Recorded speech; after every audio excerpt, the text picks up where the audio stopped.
يجلس إلى حضراتكم في هذه الأجواء النورانية الرمضانية على مائدة الدروس المحمدية فضيلة الشيخ شمس الدين الجزائري من علماء ودعاة هذا البلد المبارك، له مشاركات في ملتقيات ولقاءات علمية متنوعة، كما أن لفضيلته مؤلفات وكتابات في ميدان العقيدة الأشعرية والدفاع عنها والرد على الفرق الضالة والمبتدعة، وهو كذلك من الوجوه البارزة في الساحة الإعلامية داخل الوطن وخارجه. يلقي على مسامع حضراتكم درساً في هذه الأمسية موضوعه التنزيه عند أهل السنة والجماعة، استمداداً من قول الله عز وجل: ليس كمثله شيء وهو السميع البصير. فليتفضل مشكوراً موفقاً إن شاء الله.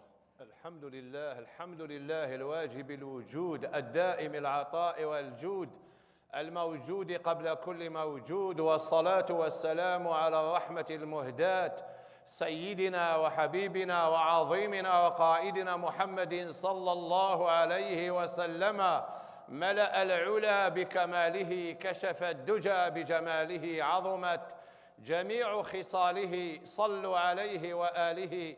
صلى الله عليك يا سيدي يا رسول الله. من معجزات رسول الله صلى الله عليه وسلم التي يغفل عنها كثير من الناس أنه حول أمة كانت تعبد صنماً إلى أمة تعبد رباً ليس كمثله شيء، وأن تنقل الناس من عبادة حجر إلى عبادة رب لا يراه ورب لا يسمعه ورب لا يكلمه مباشرة هكذا إلى عبادة رب ليس كمثله شيء. هذه معجزة من معجزاته عليه الصلاة والسلام. كان الناس في الجاهلية يعبدون صنما، كان ربه في بيته، وإذا سافر ينقل ربه معه، إن كان صغيرا نقله في جيبه، إن كان كبيرا نقله فوق ناقته. فعبادة الأجسام عقيدة جاهلية. رسول الله صلى الله عليه وسلم نقل هذا الذي كان يعبد حجرا إلى الإيمان برب ليس كمثله شيء، من أعاجيب التاريخ، من أعاجيب العبقرية، من المعجزات التي لا بد أن يصنف فيها. كيف تستطيع أن تنقل رجلاً يعبد رباً كان في بيته إلى رب ليس كمثله شيء؟ ولذلك سيدنا حمزة رضي الله عنه يوم أن أسلم قال كلمة لابد أن نقف عنها. قال: يا رسول الله أو يا محمد، حينما أتجول في الصحراء أعتقد أو أرى أو تبين لي أو أكتشف أن الله أعظم من أن يوضع بين 4 جدران. هكذا بالفطرة السليمة بالمنطق السليم تبين له أن الله أعظم من أن يكون جسما يوضع بين 4 جدران. اليوم سنرفع علم التنزيه، العلم الذي رفعه رسول الله صلى الله عليه وسلم لما قال: كان الله ولم يكن شيء غيره. هذه الكلمة خط بها رسول الله العقيدة الإسلامية للمسلمين إلى يوم القيامة. فمن تجنب كان الله ولم يكن شيء غيره فقد ابتدع وقد أخطأ وقد تجنب الصواب، لأن إمام أهل التوحيد يقول: كان الله ولم يكن شيء غيره، لا سماوات ولا أراضين ولا عرش ولا فرش ولا شيء من هذا، كان الله ولا شيء غيره. ثم جاء القرآن، ثم قال القرآن: أعوذ بالله من الشيطان الرجيم، ليس كمثله شيء. آية محكمة، قاعدة واضحة بينة على كل الآيات المتشابهة وعلى كل الأحاديث المتشابهة أن تعود إلى هذه الآية. المحكم هو لماذا سمي محكما؟ هو الحاكم على المتشابه، وليس المتشابه هو الحاكم على المحكم. كل الآيات المتشابهة لابد أن تفهم تحت ظل ليس كمثله شيء. الرحمن على العرش استوى، ليس كمثله شيء. يد الله فوق أيديهم، ليس كمثله شيء. كل الآيات المتشابهة التي تحتمل من المعاني الكثير ومن التأويل تأويلات كثيرة لابد أن تعود إلى الآية المحكمة ليس كمثله شيء. ولذلك ظل قوم جعلوا ليس كمثله شيء هي المتشابه، وجعلوا الآيات المتشابهة هي المحكمة، فحكموا المحكم إلى المتشابه ورجعوا بالمحكم إلى المتشابه. اليوم نتحدث عن التنزيه الذي حمل رايته رسول الله، ثم حمل رايته صحابته، ثم التابعون، ثم الأئمة، ثم الإمام الأشعري، ثم الباهلي وابن فرك، والباهلي وابن مجاهد، ثم الباقلاني والجويني وابن فرك الذي قتله المجسم بالسم، ثم الرازي وأبي حامد الغزالي والسنوسي والبيضاوي والآمدي، وهكذا إلى يوم القيامة الذين رفعوا راية التنزيه. ما معنى التنزيه في اللغة العربية؟ نحن نقول رجل نزيه، رجل نزيه يعني بعيد عن الشبهات. كل مادة نزه كيفما استعملت إلا ودلت على الابتعاد والبعد. تنزه الرجل في المتنزه، وأخذ أولاده يتنزهون إلى المنتزه، بمعنى ابتعدوا يتنزهون، لأنه لا أحد يتنزه داخل بيته. فتنزه الرجل يعني ارتفع وابتعد عن الشبهات وعن خوارم المروءة. مررت على المروءة وهي تبكي فقلت على ما تنتحب الفتاة، فقالت وما لي لا أبكي وأهلي دون سائر خلق الله ماتوا. فالرجل النزيه هو رجل البعيد عن الشبهات. ذهبنا نتنزه يعني ذهبنا بعيدا، ذهبنا إلى المنتزه البعيد. تكاد تكون كلمة تنزه أو نزه بمعنى ابتعد، وهو نفس معنى التنزيه في الاصطلاح. حتى النبي عليه الصلاة والسلام يقول عن رجلين يتعذبان في القبر، قال أما أحدهما فكان لا يتنزه من البول، لا يتنزه، لا يبتعد عن النجاسة، لا يتنزه عن البول يعني لا يبتعد عن النجاسة. إذن تذكر جيدا أن التنزيه لغة هو البعد، هو الابتعاد، أن تبتعد. عن ماذا تبتعد؟ إذا تعلق الأمر بالله. إذا تعلق الأمر بالله، ما هو التنزيه في الاصطلاح؟ هو أن تبتعد عن وصف الله جل جلاله بكل ما لا يليق به. كل ما يليق بالألوهية لا يجوز أن يوصف. الذي يعتقد أن الله يجلس، أنا اليوم أجلس، أنت تجلس، الذي يعتقد أن الله يجلس على عرشه فهذا لم ينزه ربه، لأن الله تبارك وتعالى قال ليس كمثله شيء. آية محكمة بينة صريحة وضعها الله تبارك وتعالى في القرآن الكريم، ليس للعلماء فقط، حتى لعوام المسلمين، العجائز، الشيوخ، الأطفال يقرؤون القرآن ليس كمثله شيء، ثم يقرأ كل الآيات فلا يخطر على قلبه تجسيما ولا ضلالا ولا أنه يعبد صنما ولا أنه يعبد ربا يستلقي ويضع رجلا على رجل وله أعين كثيرة في وجه واحد ويضحك وله لهوات وله أضراس. لا يخطر هذا على باله أبدا أبدا. لماذا؟ لأن القاعدة الموجودة في قلبه ليس كمثله شيء. التنزيه لغة أن تنزه الله تبارك وتعالى عما لا يليق به. فإذا اعتقدت أن الله موجود فقد نزهته عن العدم. كل عقيدة في الإسلام مربوطة بالتنزيه، يكاد يكون موضوع التنزيه هو أساس هذه العقيدة الإسلامية. إذا اعتقدت أن الله قديما أي لا أول لوجوده فقد نزهته عن الحدوث وعن البداية.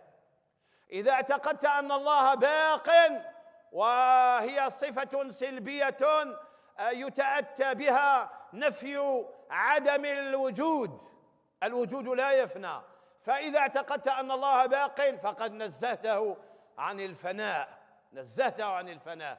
كيف يكون ربا من يفنى؟ كيف يكون ربا من كانت له بداية واحتاج لبدايته إلى صانع يوجده وإله يوجده؟ إذا اعتقدت أن الله قدير فقد نزهته عن العجز. لو كان فيهما آلهة إلا الله لفسدتا. هنا فسدتا بمعنى لم توجد أصلا.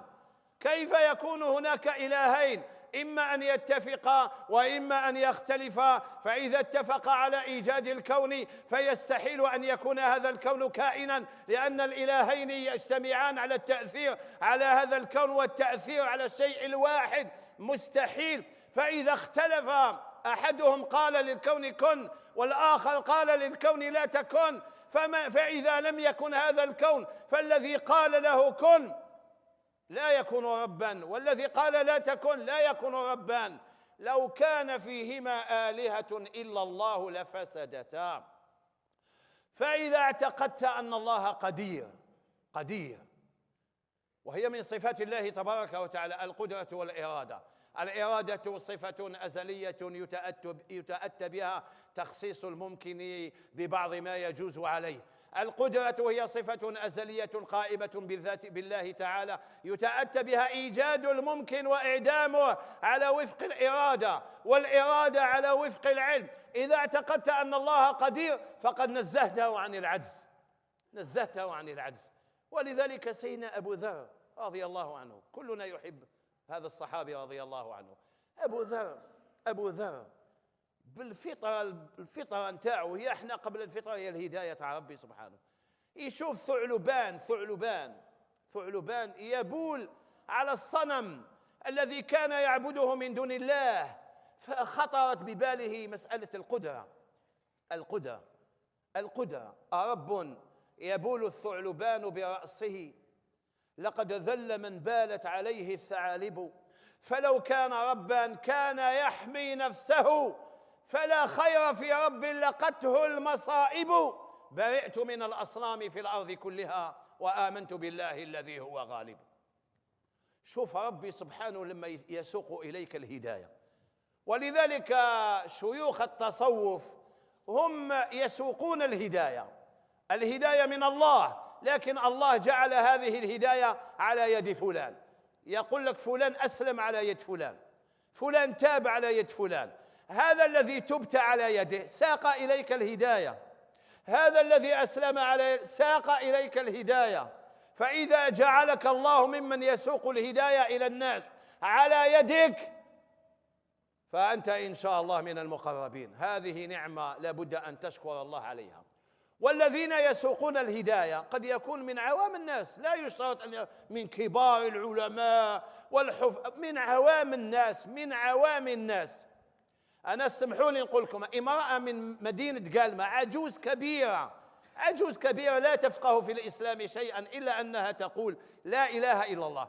أسلم إسباني على يدها لأنها جابت رجل إسباني يسبغ البيت، فيوم عيد الأضحى ادت له اللحم لحم الأضحية وهو كافر، لكنها بالفطرة انتحى ذهبت إليه قالت له يا فلان هل أكلت من هذا اللحم؟ قال لا. قالت له لا تأكل، أنا أخطأت، هذا لحم سيدنا رسول الله ذبحناه بسم الله، كيف يأكله كافر؟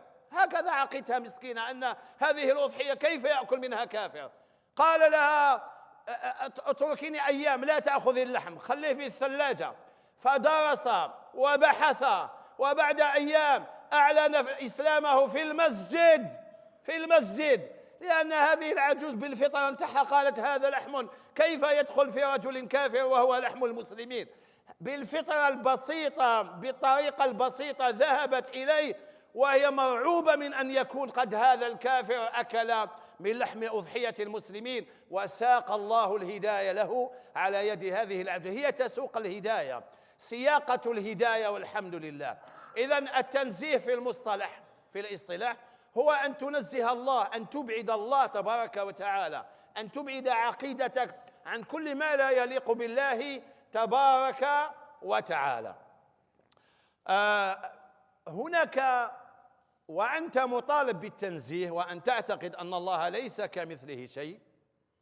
ورد في القرآن الكريم وردت آيات ظاهرها، أقول ظاهرها، وما هو المقصود بالظاهر هنا؟ يعني بعيد عن الخوض، لأن موضوع الظاهر هذا كتب فيه العلماء مصنفات، لكن ما نقوله هكذا حتى يفهم الناس. الظاهر هو المتبادر إلى ذهن القارئ، الظاهر، هذا الظاهر. وردت هناك ظواهر اختلف العلماء كيف تفهم، ولذلك قالوا هناك محكم وهناك متشابه. أعوذ بالله من الشيطان الرجيم. هو الذي أنزل عليك الكتاب منه آيات محكمات هن أم الكتاب وأخر متشابهات، فأما الذين في قلوبهم زيغ، اشفاوا هنا، اتوقفوا هنا، اشفاوا.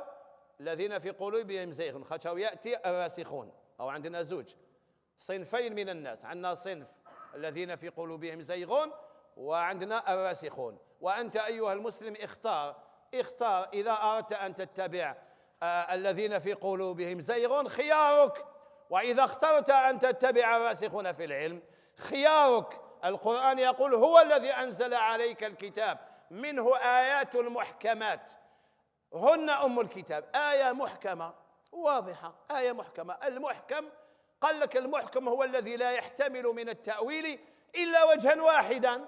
قل هو الله أحد، خلاص، قل هو الله أحد، واضحة، آية واضحة. قل هو الله أحد.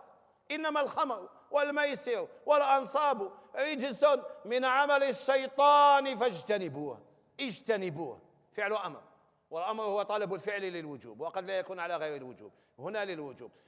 المحكم هو ما احتمل من التأويل وجها واحدا. وقضى ربك ألا تعبدوا إلا إياه، وقضى ربك ألا تعبدوا إلا إياه. آية محكمة يفهمها الكبير والصغير والعام والجاهل والعالم. وقل رب ارحمهما كما ربياني، قلها صغيرة، وقل رب ارحمهما كما ربياني صغيرة. هنا اسمحوا لي نفتح قوس، اسمحوا لي الله يرضى عليكم، خلوني نفتح قوس ونكمل في التنزيه. واش قال ربي لرسول الله؟ واش قال له؟ وقل ربي ارحمهما. وقل الخطاب لمن؟ لرسول الله، الخطاب لرسول الله، وبعد رسول الله للأمة. قال له وقل ربي ارحمهما، يا محمد قل ربي ارحمهما. فإذا كان رسول الله يقول لوالديه ربي ارحمهما، فكيف يأتي من يكفر الوالدين الكريمين؟ أو قال له قل ربي ارحمهما، هو يأمره أن يترحم على والديه، فكيف يأتي جاهل اليوم يكفر الوالدين الكريمين ورسول الله مأمور من الله، أمر من الله أن يقول رب ارحمهما كما ربياني صغيرا. قال لي أحدهم الخطاب هنا لأمته، قلت له وقل خلاص، كلمة وقل رفعت كل إشكال. الخطاب لرسول الله، هل قال رسول الله ما أمره ربه؟ لا شك أنه قال ما أمره ربه، لأنه هو يطيع الله تبارك وتعالى. إذن وقل رب ارحمهما كما ربياني صغيرا، آية محكمة لا تحتاج من التأويل إلا وجها واحدا. جاء وأخر متشابهات، جاء في القرآن آيات متشابهة. كيف تفهم؟ الرحمن على العرش استوى. القاعدة عند أهل السنة الرحمن على العرش استوى دائما ليس كمثله شيء. خلاص، إذا اعتقدت أنه استوى ليس كمثله شيء فأنت لست في إشكال ولا في مشكل. لكن هناك جاء من يقول استوى بمعنى جلس. من أين جئت بجلس؟ هو قال استوى. جاء من قال استوى جلس حقيقة. من أين جئت بجلس؟ ومن أين جئت بحقيقة هذه؟ من أين جئت بها؟ فأما الذين في قلوبهم زيغ فيتبعون ما تشابه منه ابتغاء الفتنة وابتغاء تاويله. هنا ابتغاء تاويله على غير معناه الصحيح. وما يعلم تاويله إلا الله والراسخون في العلم. فمن توقف على وما يعلم تاويله إلا الله قال لا يعلم تأويل المتشابه إلا الله تبارك وتعالى. ومن توقف على وما يعلم تاويله إلا الله والراسخون في العلم وجعل الواو عاطفة وليست للابتداء قال الراسخون في العلم يعلمون تأويل القرآن. ولذلك كان حبر هذه الأمة سيدنا عبد الله بن عباس رضي الله عنه وأرضاه الذي دعا له رسول الله صلى الله عليه وسلم أن يعلمه الله القرآن والتأويل. كان يقول أنا ممن يعلم تأويله. كان يقول أنا ممن يعلم تأويله.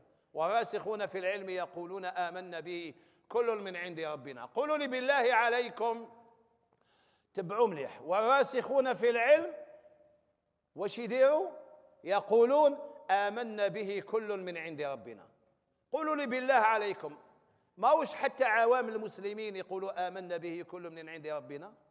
حتى عوام المسلمين يقولوا آمنا به كل من عند ربنا. تروح لأي عامي يؤمن بالقرآن ويؤمن بأنه كل من عند ربنا. إذن الآن ما هي ميزة لماذا كانوا راسخين في العلم؟ أعلاها ربي وصفهم بأنهم والراسخون. ما راهمش من العلماء، ليسوا من العلماء، هم من الراسخين في العلم. راسخ في العلم ماهوش حتى مقلد. الراسخون في العلم يقولون. إذن الميزة هي أنهم يعلمون. ولذلك أول سيدنا عبد الله بن عباس أول الكرسي، أول اليد، أول الساق. لماذا كان يؤول؟ لأنه من الراسخين في العلم الذين يعلمون معاني القرآن الكريم. فلما قال الله تبارك وتعالى والراسخون في العلم يقولون آمنا به كل من عند ربنا، الأمة الإسلامية جرت على هذا القولين. هناك جماعة من السلف ومن الخلف ومن خلف الخلف إلى يومنا هذا قالوا نحن لا نؤول، نفوض لا نؤول. ما هو التفويض؟ هو السكوت. خذ بالك، التفويض هو السكوت، أن تسكت لا تقل شيئا ولا ينسب لساكت قول. سيدنا أبو حنيفة رضي الله عنه كان يقول لا ينسب لساكت قول، فمن سكت فقد سلم. الاعتراف بالعجز. ما معنى الرحمن على العرش استوى؟ لا أعرف، لا أقول شيئا. عندها معنى يعلمه الله. أنا أؤمن بها لأنها قرآن. نعم أنا أؤمن بالاستواء لأنه قرآن ورد في القرآن، لكن لا أحدد له معنى. لا أحدد. التفويض هو عدم تحديد المعنى، هو السكوت أمام كتاب الله وأمام سنة رسول الله. السكوت. ناس حابة تربح السلامة، حب يربح السلامة. يا سيدي أنا خلاص، أنا لا أعرف، أنا أسكت، أنا لا أخوض، أنا لا أقول شيئا، أنا أؤمن فقط. أنا أؤمن. قل أنت الكرسي، هذا الكرسي كيف هو عنده قوام ولا ليس؟ لا، أنا أؤمن فقط بالكرسي يا سيدي. ونضع الموازين القسط. ما معنى الميزان؟ أنا أؤمن بالميزان. عنده كفتين، ليس له كفتين، في شكل. أنا أؤمن. هؤلاء ربحوا السلامة لأن كان زمانهم زمان السلامة، زمان سلامة القلوب.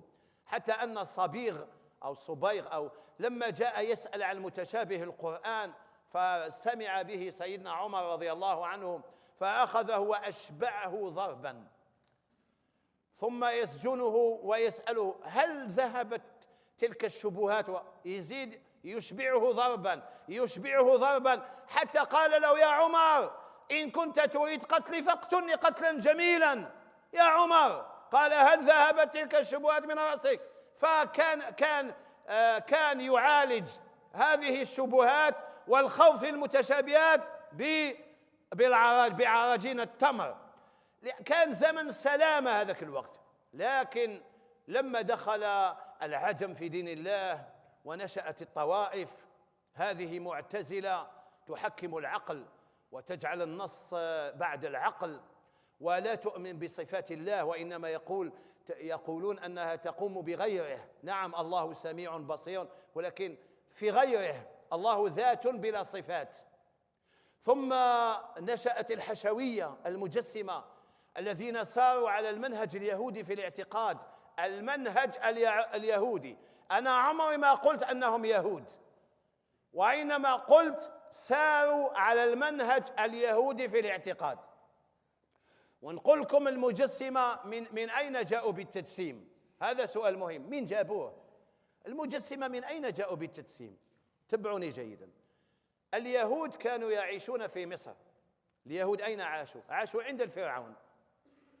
اليهود كانوا يرون الفرعون يجلس على العرش ويضع رجليه على الكرسي ويحمل، هكذا الفرعون يحمل على أكتاف الرجال. كانوا يرون الفرعون يقهقه بطريقة الفرعونية ويفتح فمه ويرى الناس لهواته وأضراسه لما يقهقه. كان اليهود يرون هذا. اليهود هم قادة التشبيه والتجسيم، فلما حرفوا التوراة ونزعوا منها صفات الله تبارك وتعالى التنزيهية، ماذا وضعوا؟ وضعوا صفات الفرعون في التوراة. فلما أسلم بعض من أسلم من اليهود كعبد الله بن السلام رضي الله عنه وكان مسلما مبشرا بالجنة، ونوف البكالي ووهب بن منبه، لما أسلموا كانوا يحدثون المسلمين بما قرأوه في التوراة. لم يرفعوا كلامهم إلى رسول الله، ما قالوش قال رسول الله، لا، هو يحدث بما رآه في التوراة. والنبي عليه الصلاة والسلام قال: حدثوا عن بني إسرائيل ولا حرج. ما معنى وحدثوا عن بني إسرائيل ولا حرج؟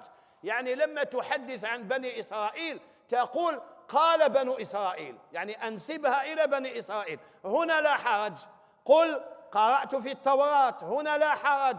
قل حدثني حبر يهودي أنهم يقولون، هنا لا حرج، لأن لا يمكن أن تكون الشبهة وأنت نسبتها إلى بني إسرائيل. لكن الكارثة أين وقعت؟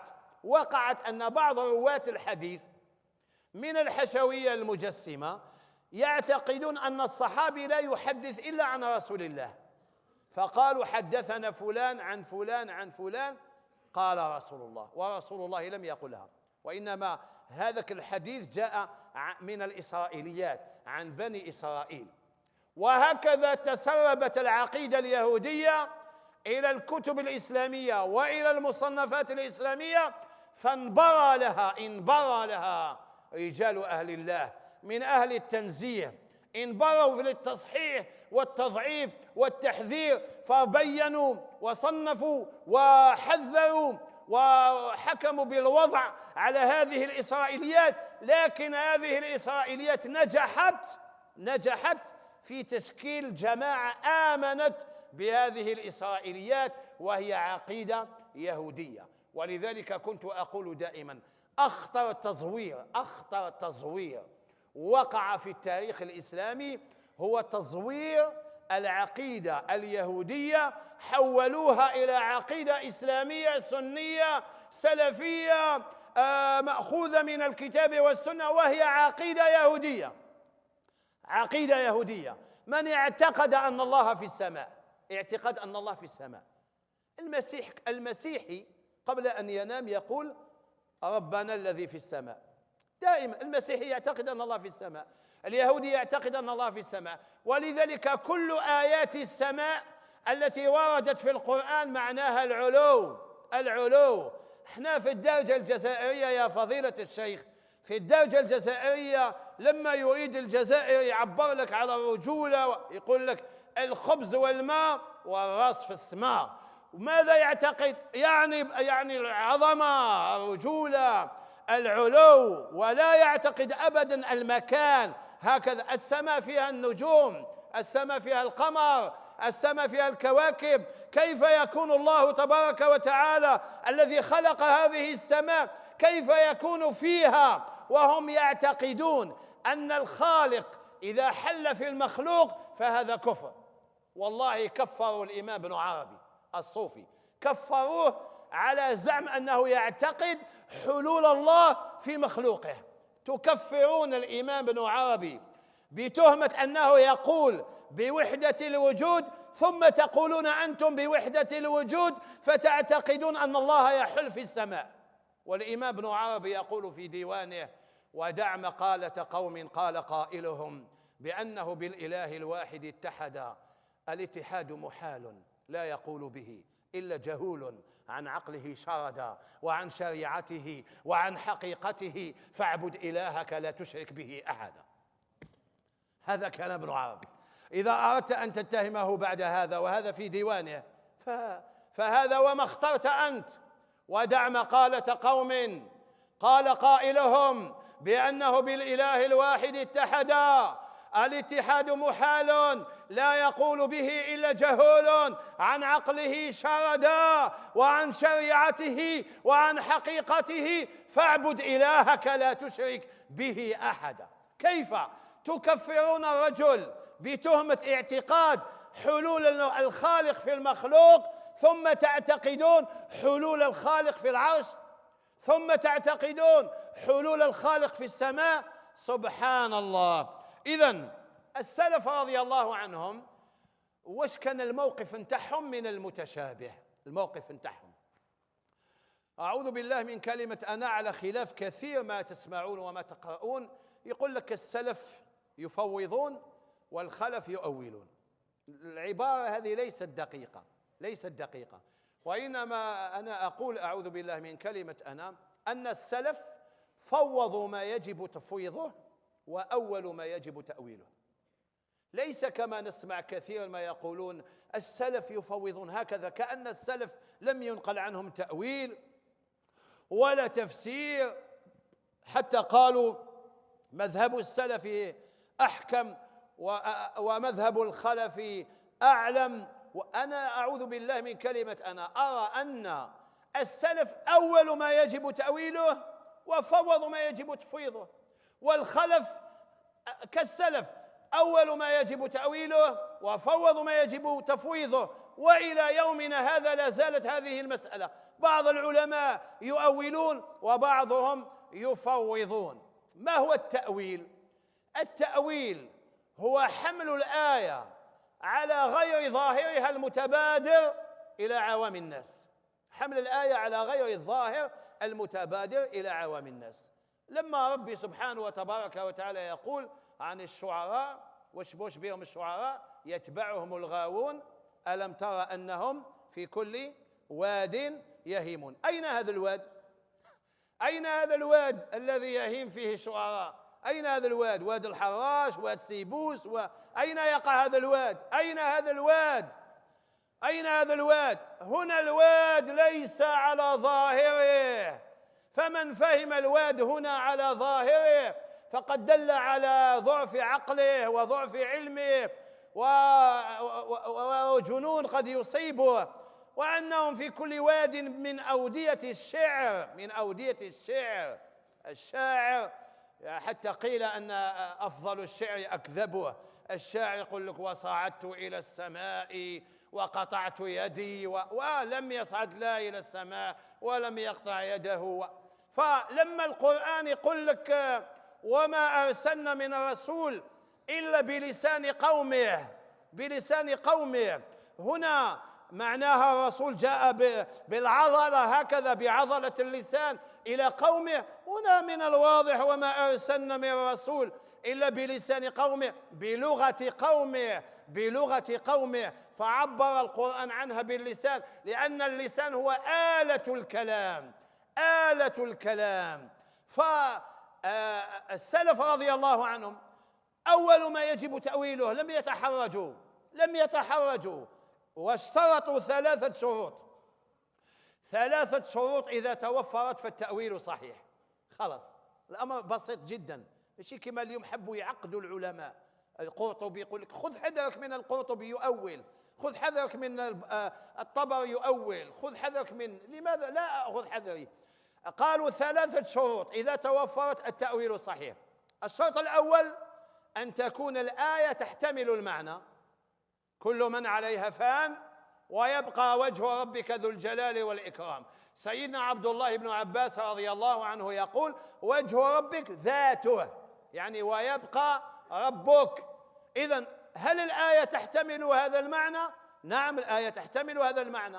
الشرط الثاني أن يكون هذا التأويل ورد في لغة العرب. هل ورد في لغة العرب الوجه بمعنى الذات؟ نعم، ورد حتى في القرآن. قد نرى تقلب وجهك في السماء فلنولينك قبلة ترضاها فول وجهك شطر المسجد الحرام وحيثما كنتم فولوا وجوهكم. هل معنى الآية ولوا وجوهكم بمعنى أن تضع وجهك للقبلة وذاتك لغير القبلة؟ لا، بمعنى ولوا ذواتكم، كونوا على القبلة كيفما كنتم. إذن ورد الوجه في لغة العرب بمعنى الذات، فأولنا ويبقى وجه ربك بمعنى يبقى ربك، تبقى ذاته. إذن الشرط الأول قد وقع، أن تكون الآية تحتمل المعنى. الشرط الثاني قد وقع، أن يكون ورد في لغة العرب. الشرط الثالث ماذا قالوا؟ أن يكون من أهله. أن يكون من أهله. أنت تريد أن يكون الإمام الرازي عقل الرازي كعقلك؟ أنت تريد من الإمام الطبري أن يفهم القرآن كما تفهمه أنت؟ أن يكون من أهله. إذا كان العالم الراسخ في العلم كما قال القرآن الراسخون، إذا الراسخ في العلم بلغ درجة من الرسوخ ففهم فهما في الآية لم تفهمه أنت ولكن ورد في لغة العرب والآية تحتمله، فيسلم له تأويله، لا يضلل ولا يبدع ولا يكفر ولا تخرجه من السنة، يسلم له تأويله. شوفوا نعطيكم آيات توحدوا ربي. قول الله تبارك وتعالى تجري بأعيننا، سفينة نوح عليه السلام تجري بأعيننا، يعني أغلب العلماء قالوا بأعيننا بمعنى بحفظنا، أن سفينة نوح عليه السلام تحت حفظ الله، تحت حمايته. دعوها فإنها مأمورة، عندها أمر من أين تنطلق وأين ترسو. كل العلماء قالوا تجري بأعيننا بمعنى بحفظنا. لكن كاين عالم من العلماء، عالم ما شاء الله، فهم فهما في الآية تجري بأعيننا بأحبائنا. الرجل إذا أحب امرأته ماذا قال؟ أنت يا عيني يا عيوني، أنت في عيوني. تجري بأعيننا، تجري بأعيننا. واش كاين في سفينة نوح؟ المسلمون فقط، ليس فيها كافر، الكافر رفض أن يصعد، ليس فيها إلا أهل الله. فقال تجري بأعيننا بمعنى تجري بأحبائنا، تجري بأوليائنا، تجري بمن أسلم. الآن الآية تحتمل المعنى لأن ورد التعبير بالعين عن الشيء الثمين والجميل والآية تحتمل المعنى وورد في لغة العرب وجاء من أهله، فالتأويل صحيح. ولذلك أظن أن الوقت يداهمنا، وقال لك لا تعطي خطيبا ميكروفون ولا تعطي امرأة آيفون. فورد التأويل عن السلف رضي الله عنهم. الإمام مالك رضي الله عنه كما روى عنه ابن عبد البر في التمهيد عن الإمام الجبالي، ويقول الإمام ابن عبد البر يقول وهو من ثقات المسلمين. إذن الرواية صحيحة لا مطعن فيها. من الذي يصححها؟ ابن عبد البر أحد أمراء المؤمنين في علم الحديث. فالإمام مالك قال ينزل ربنا تنزل رحمته. هذا تأويل الإمام مالك. هل ضل الإمام مالك؟ هل ابتدع؟ هل أخطأ؟ هل خرج من السنة؟ لا، أول ما يجب تأويله وفوض ما يجب تفويضه. ينزل ربنا قال تنزل رحمته. ودليل ذلك أنه ورد عند النساء قوله عليه الصلاة والسلام إن الله حتى يمضي ثلث الليل الأول فيأمر مناديا يقول، وأفضل ما فسرت به السنة هي السنة. فالذي يعتقد أن الله تبارك وتعالى ينزل حقيقة، يعني من مكان كان فيه إلى مكان جاء إليه، فهذا حلول واتحاد، وأنتم تكفرون الحلول والاتحاد. كيف تعتقد أن ربك يحل في هذه السماء؟ كيف تعتقد هذا؟ والنبي قال كان الله ولا شيء غيره. الإمام أحمد رضي الله عنه أول المجيء، حتى قال الإمام البيهقي وهذا سند صحيح لا غبار عليه، سمعت لا غبار عليه، قال وجاء ربك، قال جاءت رحمته، أو هكذا قال، يعني التأويل ذكره ابن كثير. سيدنا عبد الله بن عباس أول الساق، ويكشف عن ساق، قال يكشف عن الأمر الشديد. وسيدنا عبد الله بن عباس رضي الله عنه وضع لنا قاعدة. ما هي هذه القاعدة؟ ورويت عنه بالسند الصحيح، ورواها الطبري ورواها غيره. قال إذا أشكل عليكم شيء من القرآن فابتغوه في الشعر فإنه ديوان العرب. أما سمعت قول الشاعر قد سن لقومك ضرب الأعناق وقامت الحرب بنا على ساق؟ وقامت الحرب بنا على ساق يعني على شدة. لأن الرجل إذا أراد أن يقطع واديا ماذا يفعل؟ يشمر على ساقه، يشمر. لماذا يشمر؟ لو كان الأمر ليس شديدا لا يشمر، فالناس لا تشمر إلا إذا كانت قضية خطيرة، سيقطع واديا أو يخوض طينا أو وهكذا أو ثلجا سيدنا عبد الله بن عباس فسرها بلغة العرب: إذا أشكل عليكم شيء من القرآن فابتغوه في الشعر فإنه ديوان العرب. إذن فهم القرآن باللغة العربية هذا هو المذهب الصحيح، وهذا مذهب الأشاعرة، أن تفهم القرآن باللغة التي نزل بها. القرآن نزل هكذا. الله تبارك وتعالى يقول، اسمعوني جيدا، أعوذ بالله من الشيطان الرجيم: نسوا الله فنسيه. نسوا الله فهمناها، وخلق الإنسان ضعيفا، انسى، فنسيهم. الله تبارك وتعالى في آية أخرى ماذا يقول؟ وما كان ربك نسيا. هنا قال فنسيهم، في الآية الأخرى يقول وما كان ربك نسيا. في آية أخرى واش يقول؟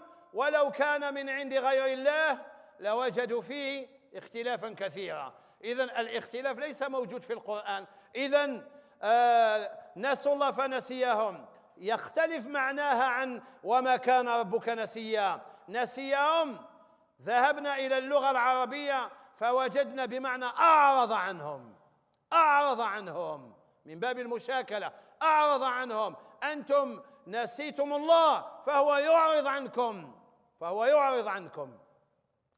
إذن القرآن فيه آيات محكمة هي الحاكمة على المتشابه، وهذا المتشابه يرجع به إلى المحكم. الله تبارك وتعالى لم يخلق السماء ليسكنها، لم يخلق الجنة ليسكنها، هذا كله خلق من خلقه. جابوا لنا حديث جارية سوداء نوبية، صاحبها ومالكها من شدة العجمة لم يفهم أصلا هل هي مسلمة أو كافرة. أتصور معي أنت أن تلتقي بإنسان من شدة العجمة ومن شدة إساءة الكلام أو لا ينطق أو أنه أبكم أو أنه لا يفهم، أي أن يصل بك الأمر إلى درجة أنك لا تعرف هل هو مؤمن أو كافر. سبحان الله، هل يقع هذا؟ نعم وقع هذا. جارية سوداء نوبية عندها عجمة، لا تعرف تنطق، لا تفهم. صاحبها لم يفهم هذه مسلمة أو كافرة، هل يجوز أن يعتقها أو لا يعتقها. جاء بها إلى النبي عليه الصلاة والسلام، قال يا رسول الله شوف هذه البنت، هذه مسلمة كافرة. جاءت روايات عديدة قد تصل إلى 14 رواية تقول أن النبي صلى الله عليه وسلم سألها من ربك؟ قالت الله. هذه رواية صحيحة ويرويها الإمام مالك رضي الله عنه. جاءت رواية أنه أشار بيده هكذا لأنها كانت أعجمية وبكماء هكذا، فأشارت هكذا، لأن لغة الأبكم هي الإشارة، فأشارت بإصبعها، أي أنها برئت من الأصنام، أشارت إلى السماء إلى أنها تعتقد في الله وليس إلى أنها تعتقد في المكان العدمي. هذه فلسفة لا تعرفها جارية سوداء نوبية ولا تفهم. جاءت الرواية أنه سألها وأنها جاوبت إشارة، جاءت الرواية أنه أشار وجاوبت بالإشارة، ولكن قولوا لي بالله عليكم، احنا أمام روايات كثيرة، وش قلنا القاعدة؟ كل حديث لابد أن يفسر بالعودة إلى ليس كمثله شيء. خذ بالك، لا يجوز لك أن تفهم أي حديث أو آية بعيدا عن ليس كمثله شيء. الآن أنت عندك روايات، رواية ظاهرها إثبات المكان لله، وعندك رواية ظاهرها تنزيه الله عن المكان، أي ليس كمثله شيء. لماذا الحشوي المجسم الذي يسير على المنهج اليهودي في الاعتقاد يرجح الرواية التي تدل على المكان؟ لأن هذه هي العقيدة اليهودية. بينما العالم المسلم التقي النقي المنزه الذي يؤمن أن الله كان ولا مكان، وأن الله تبارك وتعالى لا يجري عليه زمان ولا يجري عليه مكان، يقول لك الرواية الصحيحة أنه سألها فأجابت لا إله إلا الله محمد رسول الله. ما دينك؟ قالت الإسلام. وهذه الرواية هي الرواية الصحيحة لأنها لم تروى بالمعنى. والدليل على أنها هذه هي الرواية الصحيحة، لو جاءت اليوم امرأة من إسبانيا أو أمريكا قالت أنا أريد أن أسلم، هل نقول لها أين الله فتقول في السماء هنيئا لك الإسلام؟ هل هناك من يدخل في الإسلام بقوله في السماء؟ لو كان من يقول الله في السماء مسلما لكان النصارى مسلمون لأنهم يقولون الله في السماء، لكان اليهودي مسلم لأنه يقول الله في السماء. الناس لا يسلمون بقول الله في السماء، وإنما يسلمون بالنطق بكلمة الشهادة. وهذا دليل على أن النبي عليه الصلاة والسلام عرض الشهادة على 120 ألف صحابي ولم يعرض القول في السماء على صحابي واحد. لماذا الجارية فقط من دون كل هؤلاء الصحابة يسألها أين الله؟ لم يسألها أين الله، وإنما قال لها ما دينك؟ قالت الإسلام. وخرج الصحابة من الجزيرة العربية وذهبوا إلى الشام والعراق وإلى مصر وإلى آسيا وبلاد ما وراء النهر وإلى إفريقيا وشمال إفريقيا، ولا صحابي واحد نقل إلى الأمم الإسلامية أين الله، وإنما كانوا ينقلون لا إله إلا الله محمد رسول الله. بهذا يدين الناس، بهذا نحكم بإسلامهم، بهذا تحقن دماؤهم، بهذا يتزوجون، بهذا يقع الورث بينهم، بالنطق بالشهادة. يذهبون إلى أحاديث هكذا، آيات يحملونها على ظاهرها. هذا هو المنهج اليهودي في الاعتقاد. إذن التنزيه، ما هو التنزيه؟ التنزيه هو اعتقاد أن الله تبارك وتعالى مخالف لخلقه. فإذا اعتقدت أن الله تبارك وتعالى مخالف لخلقه فقد نزهته. ومن أسماء التنزيه أقولها في عجالة التسبيح. سبح اسم ربك الأعلى. ما معنى السبح؟ أي نزه ربك عما لا يليق به. التسبيح ورد في القرآن أكثر من 80 مرة في أكثر من 80 موضع، إما أن الله يسبح نفسه، وإما أن الله يأمر بالتسبيح، وإما أن الله تبارك وتعالى يشير إلى التسبيح. سبح اسم ربك أي نزه ربك عما لا يليق به، نزه ربك عما لا يليق به. ولذلك لما وقعت مسألة الإسراء والمعراج الله تبارك وتعالى بدأها بسم الله الرحمن الرحيم، بدأها بقوله سبحان الذي أسرى بعبده ليلا من المسجد الحرام إلى المسجد الأقصى. هذا النسيان الذي يأتيني هكذا فجأة من ثمار الكورونا رضي الله عنها. فكم تاب الناس بسبب الكورونا، كم مات الناس ونالوا درجة الشهيد بسبب الكورونا، لأنه وباء، من مات فهو شهيد. رضي الله عن الكورونا، كل ما جاء من عند الله الحمد لله.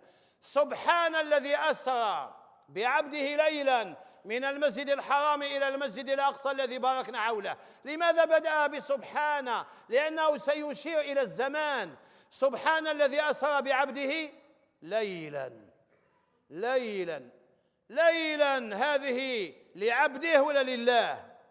من الذي جرى عليه الليل؟ العبد. من الذي جرى عليه الزمان؟ العبد. القرآن يقول لك سبحانه، إياك احذر، نزه ربك، إياك أن تعتقد أن الليل قد سرى على الخالق والمخلوق، إياك أن تعتقد أن الليل جرى على الخالق والمخلوق، إياك أن تعتقد أن الليل يهيمن على المخلوق أو أن المخلوق يسري في هذا الليل، لأن الليل عبارة عن زمان، والزمان يجري على المخلوق، ولذلك قدمه بقوله سبحان الذي أسرى بعبده ليلا. العبد هو الذي أسري به ليلا، العبد هو الذي صعد إلى السماء، العبد هو الذي ذهب إلى بيت المقدس، العبد هو الذي رأى من آيات ربه الكبرى. أما الله جل جلاله فلا يجري عليه زمان ولا يجري عليه مكان. ولذلك وقعت مناظرة بين الإمام الإسفرايني وأحد المعتزلة، وفي هذه المناظرة فيها كل عقائد أهل السنة. تكاد تكون في هذه المناظرة في 3 كلمات. قال المعتزلي سبحان الذي تنزه عن الفحشاء. تبان لكم كلمة جميلة، كلمة خطيرة. سبحان الذي تنزه عن الفحشاء، هو يقصد أن الله تبارك وتعالى لا يخلق الشر، لا يخلق إلا الخير. فالمعتزلة يقولون أن الشر يخلقه الإنسان، فجعلوا خالقا مع الله، ونحن نعتقد أن الله خالق كل شيء. فقال المعتزلي في ذكاء سبحان من تنزه عن الفحشاء. فقال الإمام الإسفرايني سبحان من لا يقع في ملكه إلا ما يشاء. جواب ولا ماشي جواب؟ جواب. واش قال المعتزلي؟ قال له أرأيت إن منعني الهدى وقضى علي بالردى أأحسن إلي أم أساء؟ أرأيت إن قضى علي، أرأيت إن منعني الهدى وقضى علي بالردى أأحسن إلي أم أساء؟ واش قال الإمام الإسفراني؟ أنا كي نهضر على هاد السادات قلبي يولي يرعش، خاطر عارف مساكن الجهاد اللي جاهدوه باش وصلوا لنا لا إله إلا الله. كانت حرب، احنا قرينا بزاف عن المجاهدين بالسيوف، صح لو كان تعرفوا الجهاد تاع العلماء بالعلم وحاجة لازم كل يوم تخرج صدقة على عالم من هذا العلماء. فقال الإمام الإسفرايني لما قال له المعتزلي أرأيت إن منعني الهدى وقضى علي بالردى أأحسن إلي أم أساء؟ شوفوا الجواب. قال إن منعك ما هو لك فقد أساء، وإن منعك ما هو له فيفعل في خلقه ما يشاء. هيا انتهت القصة. إن منعك ما هو لك فقد أساء. الجنة تاعك كيف تقول منعني ما هو الجنة تاعك؟ النار تاعك عندك معه شيء؟ كان أهل الله يقولون خلقنا الله ولم نكن شيئا، رزقنا قبل أن نسأله، في بطن أمك الرزق يأتيك، رزقنا قبل أن نسأله وأعطانا قبل أن نسأله، كيف نسمح لقلوبنا أن يكون فيها سواه؟ قال له الإمام الإسفرايني إن منعك ما هو لك فقد أساء، وإن منعك ما هو له فيفعل في خلقه ما يشاء. ليس لك مع الله شيء. اللهم صل وسلم على سيدنا محمد وعلى آل سيدنا محمد. اللهم إني أسألك وأتوجه إليك وأنت الإله العظيم في عليائك، اللهم احينا بلا إله إلا الله محمد رسول الله، وأمتنا على لا إله إلا الله محمد رسول الله، واحينا بلا إله إلا الله محمد رسول الله، واملأنا بلا إله إلا الله محمد رسول الله، حتى لا نرى إلا أنه لا إله إلا الله محمد رسول الله. يا رب يا رب بطه الماجد وكل وجه راكع وساجد، اللهم اجعلنا يا ربي وكل من يحبنا ممن يقال له خذ كتابك بيمينك.